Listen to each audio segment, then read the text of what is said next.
جمعية الدعوة والإرشاد وتوعية الجاليات بمحافظة بدر. بسم الله الرحمن الرحيم الحمد لله رب العالمين وصلى الله على نبينا محمد وعلى آله وصحبه أجمعين। সুপ্রিয় দর্শক ও শ্রোতা বন্ধুগণ, গুরুত্বপূর্ণ একটি সুন্নাহ সম্পর্কে কথা বলবো। সেটি হলো বাসা থেকে যখন আমরা বের হই ওই সময় আমরা কি বলবো। বাসা বাড়ি নিরাপদ স্থান, বিভিন্ন বিপদ আপদ থেকে আমরা মুক্ত থাকতে পারি। বাসা থেকে যখন বের হই, কোথায় যাই, নিজেকে যেন বিপদের দিকে পেশ করলাম এমন হতে পারে। বাসা থেকে বের হওয়ার সময় যদি রাসূলের গুরুত্বপূর্ণ এই সুন্নাহর প্রতি আমল করি, তাহলে আমরা সম্পূর্ণ মুক্ত নিরাপদে হেফাজতে চলে যাব আল্লাহ সুবহানাহু ওয়া তাআলার। কোনো ক্ষতি আমাদের কেউ করতে পারবে না। আনাস রাদিয়াল্লাহু থেকে বর্ণিত হাদিস, যে হাদিসটি ইমাম আবু দাউদ তিরমিজি বর্ণনা করেছেন।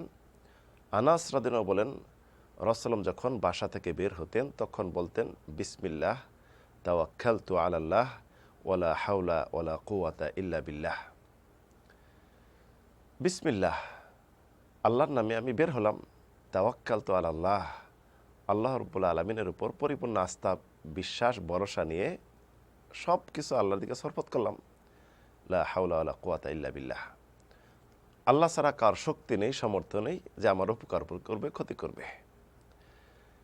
তো এই দোয়াটি যদি কেউ পড়ে, বিসমিল্লাহ তাওয়াক্কালতু আলাল্লাহ ওয়ালা হাওলা ওয়ালা কুওয়াতা ইল্লা বিল্লাহ, আল্লাহ সুবহানাহু ওয়া তাআলার পক্ষ থেকে আহ্বান করে থাকে, কুফিতা উকিতা হুদিতা ওয়া তানাহ আনহু আশ-শাইতান, যে তুমি নিরাপদ হয়ে গেলে, বিপদ মুক্ত হয়ে গেলে, তুমি টেনশন মুক্ত হয়ে গেলে, তুমি সঠিক পথ পেয়ে গেলে, শয়তান তোমার থেকে দূরে চলে গেল।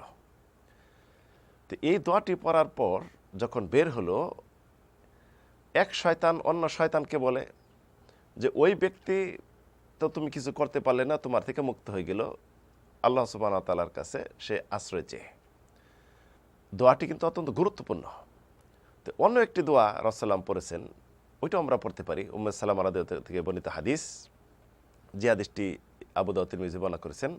উম্মে সালামা রাদিয়াল্লাহু আনহা বলেন, রাসূলুল্লাহ যখন বাড়ি থেকে বের হতেন আকাশের দিকে তাকাতেন, তাকানোর পর দোয়া করতেন, আল্লাহুম্মা ইন্নী আউযু বিকা আদাল্লা আও উদাল্লা আও আজাল্লা আও উজাল্লা আও আদলামা আও উদলামা আও আজহালা আও ইজহালা আলাই। তথা, হে আল্লাহ, আমি আপনার কাছে পানা চাচ্ছি যেন আমি কার ক্ষতি না করি, কাউকে বিপদে না ফেলাই, নিজে পাপে জড়িত না হয়ে যাই, অন্য কাউকে পাপে না ফেলি, এবং আমি যেন কারোর সাথে ভুল করে না ফেলি, তাকে ভুলে না ফেলে দেই, এবং আমার দ্বারা কেউ যেন ক্ষতিগ্রস্ত না হয়। তো এই দোয়াটি যদি আমরা পড়ি, তাহলে আল্লাহ সুবহানাহু ওয়া তাআলা আমাদেরকে সব বিপদ আপদ থেকে মুক্ত করে নেবেন। তো উল্লেখ্য, এই দোয়াটি উম্মে সালামা রাদিয়াল্লাহু বর্ণিত হাদিস, যদিও আমাদের কাছে কঠিন মনে হয়, তো পূর্বের দোয়াটা পড়তে পারি, বিসমিল্লাহি তাওয়াক্কালতু আলাল্লাহ ওয়ালা হাওলা ওয়ালা কুওয়াতা ইল্লা বিল্লাহ। তো এটি যদি পড়ি তাহলে যথেষ্ট হবে। এই সুন্নাহটি যদি পালন করে বাসা থেকে বের হলেন, আপনি নিরাপদ, আবার বাসায় ফেরা পর্যন্ত নিরাপদ হয়ে গেলেন। বাসায় যখন ফিরবেন, বিসমিল্লাহ বলে যখন বাসায় প্রবেশ করবেন, সব থেকে আপনি মুক্ত। আসুন এই সুন্নতটি নিজে আমল করি, অন্যকেও উৎসাহ দেই যেন এই সুন্নাহটি আমল করে নিজেকে নিরাপদ করে নেয়।